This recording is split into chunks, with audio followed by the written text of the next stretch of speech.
All right, hey, welcome, episode 3. In this episode, we're going to be talking about a few different things. But first off, I want to tell you a little bit more about us at Hilco Homes. Hilco Homes, we are a local wholesaling company here in Central Texas. We move a lot of different deals, and we have a pretty good team. And we're actually here at our office, Geekdom.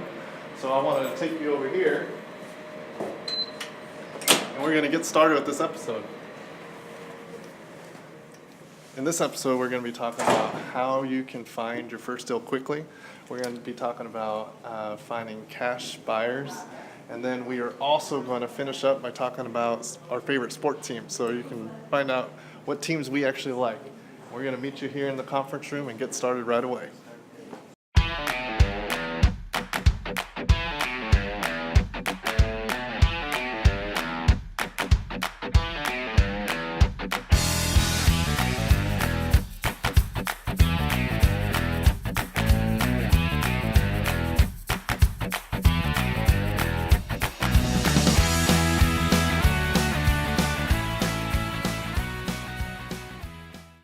All right, welcome. This is episode 3. We got a newcomer. That's right. We got a newcomer this time.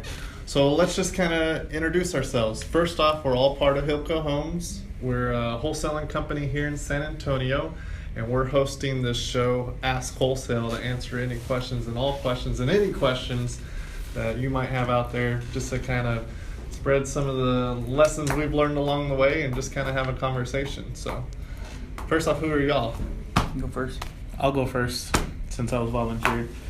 My name is Juan Bustos. I'm actually the acquisitions manager for Hilco Homes. Been wholesaling for a couple of years already with Marco, and that's who I am. That was beautiful. It Succinct. was. I thought so too. I thought that was just awesome in every It's which way. I don't know What to do with your hands? with my Ricky hands. Bobby? Yeah, Ricky Bobby. I just go on. My name is Aaron Perez. I'm acquisitions partner with Hilco Homes, so my job is to bring in deals, bring in properties. So look for distressed properties that need a lot of work. That's what my job is to bring those things to the table. And I've been doing wholesaling with Hilco for about 3 months already. So And you were doing it a little bit before that. I was doing a little bit before by myself, but joining Hilco, I've learned a lot. And Yeah, it wasn't as great until he it's a lot. It's a lot better to work with the team, On the other and it's a side. lot more. And it's a lot more fun. Also, All right, we- get to sit next to Juan the lumberjack. The lumberjack. Actually, I just need my white frame glasses. I think I'm gonna be a hipster for Halloween. There you There you go. So that's the goal. Okay, so we're gonna answer some questions. So let's get into it. All right, guys. From our Facebook viewers, we have question number 1. What determines who is or isn't a motivated seller? You hit it, So one. Let's see. so I actually get that question a lot. There's people who are willing to sell that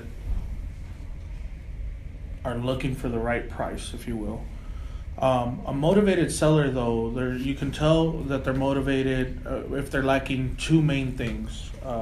Hopefully both, but if they're lacking one of the 2 things. It's lack of time, lack of money. They might need to sell their house because they need to pay hospital bills for their mom, so they need to sell the house that they inherited from their dad or whatever it may be. That's lack of money, and they need to do that like right meow. The movie references are just I'm You're all over it. Yeah, I'm all over. I'll do Mean Girls quotes. I'll do Super Troopers. Don't ask about the Mean Girls quotes. I have a girlfriend, so that's why. But so the lack of money and then lack of time. Some people might be getting a divorce and they need to sell by the time the divorce happens or by the time the divorce is completely done. So they're running out of time. So they're motivated to sell because they don't want to lose it for whatever reason it may be. Some people might be getting foreclosed on. Those people are lacking both time and money. They're getting foreclosed on by the taxes or the bank or whatever. They probably got less than a month, 45 days or less to get rid of their house. So they don't have the money to catch up on their payments, and they don't have the time to gather the money to catch up on those payments. So those are ideal motivated sellers. They're lacking on both time and money. Yeah, very common categories for people that are motivated: divorce, inheritance. You have evictions. You have people that are being foreclosed on from the bank or from taxes, those kind of things. But really, if you kind of boil it all down, it's somebody that's willing to have a negotiation conversation with you on the particular property within a reasonable range of numbers. So if you need to be purchasing the property at $50,000 and they want 95, well, that's not a motivated seller. But if you need the property at 50,000 and they're at 55, 60, or even 65, and they're trying to have the conversation with you and move down in the right process with you, then they're typically motivated. I would just say the same thing on top of what they said. I just got the phone right now, and the guy was like, here's the thing, I'm selling because it's my father's property and I inherited it. And so he's like, I just, he wants to get something that he's comfortable with, but also to where he's still making enough money. So I would say, like what Marco was saying, somebody who's willing to negotiate is somebody that... Yeah, you just literally got that phone. Where did that lead come from? It came from a eviction list. Eviction list. We have some eviction lists that we go through, that we do some cold calling, and caught that one. And he actually had sold the one I was calling about, but then he told me that one already sold, but I actually have this one, and so he gave me the details on that one, and that's how that one came about. Yep. So you're looking for people that are in a situation where they want to move it. So that's a motivated seller. All right. So now, our next question, guys, from Facebook is, what is the fastest way to get your first deal? I can start off with that one. Let's hear it. Let's hear it. Well, when I was first starting out, before I joined Hilco, it's just kind of letting people know what you're doing, letting people know that you're buying ugly houses, that you're buying houses that need a lot of work. The more people that know what you're doing, the easier it is. People will just start sending you stuff right away. But another thing that I did was I looked up code violations and just looked up at everybody that was behind on taxes, like over 10 grand in taxes. And I would shoot him a letter, and then that's how I kind of got my first deal. But and Aaron's Facebook famous, so everybody knows what he's doing all the time. It's so funny. We could be walking down the street, and somebody will ask us a question, or we could be sitting here at the office, and somebody will ask us a question about real estate, and like 2 minutes after they leave, Aaron's like, I think I have that guy on Facebook. Yeah. So pause what you're doing right now. Said that hit before. The pause button. Go look Aaron Perez, and go send him a friend request. Yeah. He has a fan If he hasn't club, already sent you one probably first. all his friends interact with one another. So It's the funniest thing in the world. It just, even celebrity, I think this guy's like a San Antonio celebrity. He just knows everybody. So. Texas celebrity, man. Texas I know, right? He's on a larger scale. He's on a whole other level. There you go. That's how you just let people know what you're doing, and you'll be surprised how quick you get your first deal. He was doing Facebook Live videos of his Facebook Live videos. Yeah. So that's how he was getting a lot of attention. That's how he got all that done. No, but he's not wrong. When everybody knows what you're doing, they're all gonna flock to you. Even if you tell your best friend, hey, I'm buying houses, I'm looking for these deals, he might not have one, or he might not know any, or he might not, have a house that he wants to sell, or he might not be looking for a house, but he might know somebody. That person might know somebody that, is looking for, what you're looking for. So verbalizing it is the fastest way to get your deal. Just start telling everybody, and you'll start attracting the right people. When I first started, that's what I started doing. I started verbalizing it and saying, I'm looking for this, I'm looking for that. And then I started attracting the right people. And my first deal was actually a piggyback off of another wholesaler's deal. It was I think that's one of the better ways to do it, because you don't have to do all the work, and you already kind of know it's already a decent deal because another wholesaler has it under contract, so you can piggyback off those deals. I think that's one of the faster ways also to get your first deal, is just I'm gonna piggyback off of you right now. Okay. Piggyback off the piggybacker. That's okay. Right. So first deal, okay? To get your first deal, to do any deal, you need two parts of the equation. You either need to get the seller side, where you're getting the property, and you also need the buyer side, where you sell the property to an investor. So you need the seller and the investor. There's two sides. The fastest way to get your own deal is to leverage one of the sides. So what I mean by that is if you want to focus on just finding investors, then go to like a networking event and go talk to some other wholesalers that have already contracted a property with a seller, and then all you need to do is focus on finding a buyer and investor for that contract. Or do it the other way around. Go to that same networking event and say, hey, Mr. or Miss Wholesaler, you have a big cash buyer list. If I can bring a contract to you, can you help me move it?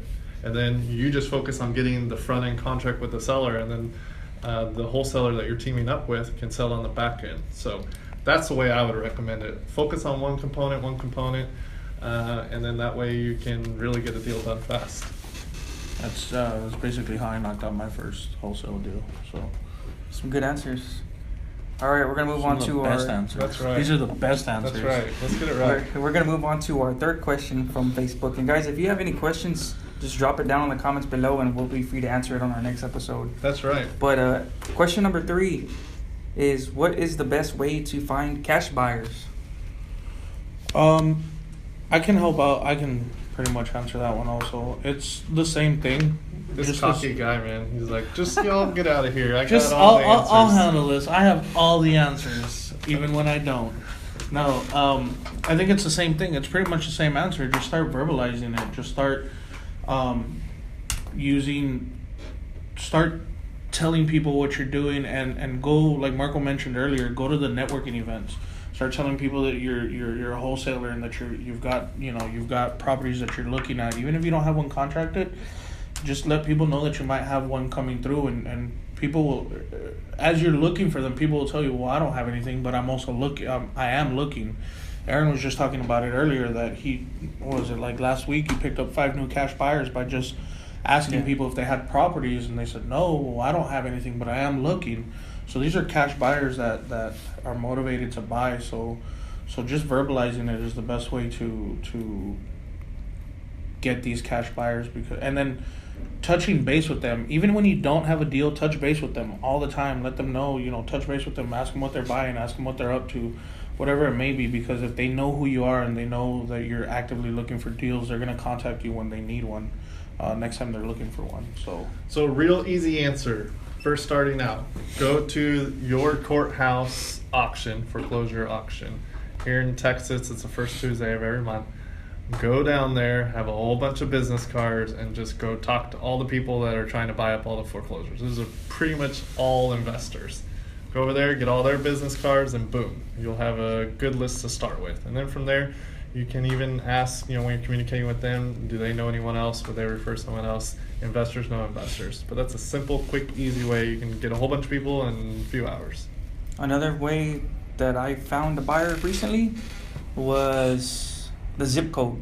I post on all the Facebook pages, the Facebook San Antonio Real Estate, Facebook San Antonio Motivated Sellers, Cash Buyers, San Antonio Cash Buyers, and I'll put, hey, who flips in 78207? Tag them. And then all these people will start tagging, or somebody will text somebody else.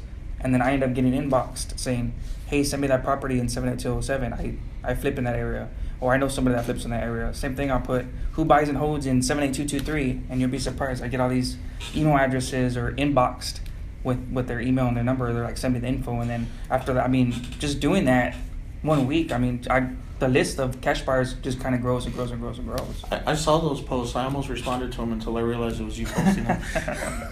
I was like, oh, look. Oh, no, never mind. I know that guy. That's funny.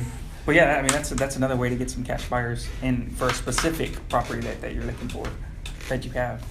All right. Awesome. All right, guys. Fourth question. What is the difference between an assignment and a double close?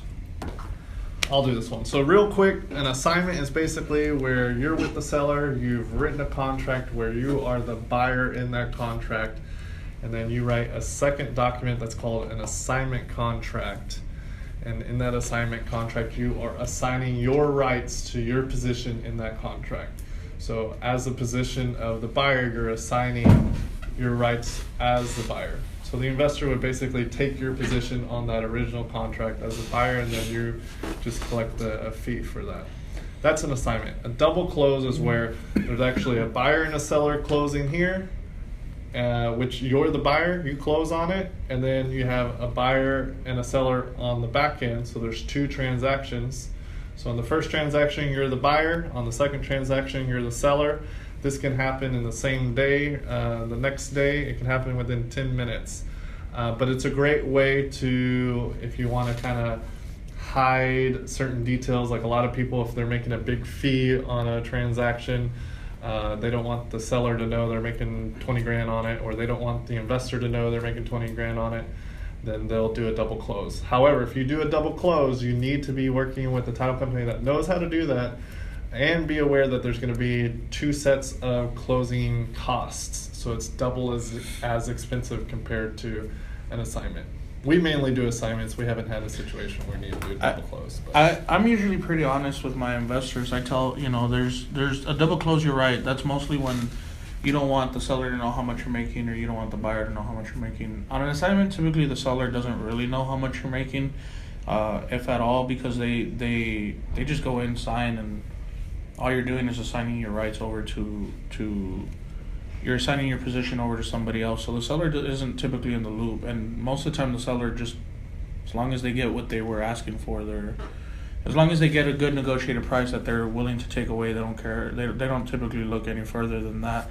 And I'm usually pretty honest with my buyers. I tell them, there's been, we're about to close on one where we're making a pretty decent fee, and the guy was like, the buyer was like, wow, you're making a lot. And I was like, well, I negotiated it. I was there when. Yeah, I said, yeah, well, I negotiated it, and it's still a good price at the price I'm selling it to you at. So, we're pretty upfront about what we're making, because we don't want anybody to think